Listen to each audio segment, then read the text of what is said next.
Joining us now to talk markets and what he's expecting, if anything significant, from today's GameStop hearing in Washington, Mohamed El-Erian, Allianz and Gramercy advisor and president of Queen's College in Cambridge. There is a hearing today, Mohamed, and when it was happening, we did speak to you about whether there were bigger issues involved in that entire incident. So maybe you do have some thoughts, but I'd also like to get your thoughts on some of the recent economic numbers we've seen. We've got, not great news in the jobs market, but, some inflation numbers that were interesting, to say the least. And then also, what was the other one great retail sales numbers. And it's kind of a flush consumer. So there's a lot of trade wins, a lot of different things going on. Where are you? So let me start with the hearings. We're going to get lots of headlines, lots of sound bites. The big message, Joe, will be that regulators have lagged in a serious manner the migration of risk from banks to non-banks and the changing market structure. The other big signal will be that we came very close to market accident. But we're not going to get very, very specific guidelines on regulation because there's so many competing issues here. On the economy, the data is mixed. Yesterday's retail sale was great. Today's employment jobless claims number is disappointing. But the key issue, Joe, is look at the reaction of markets. Good news is no longer good news for the markets. Bad news is no longer good news for the markets. And keep an eye, as you've heard me say for the last few weeks, on the 10-year yield and on the steepening of the curves.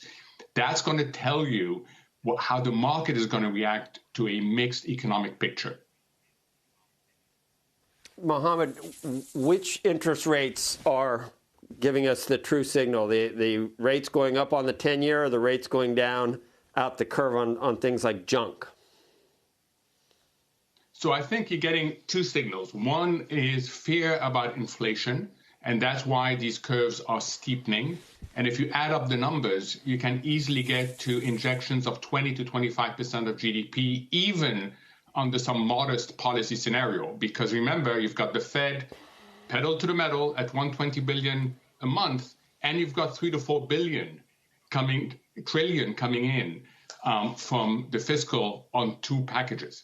So there are inflation concerns, and that's what the bond market's telling you.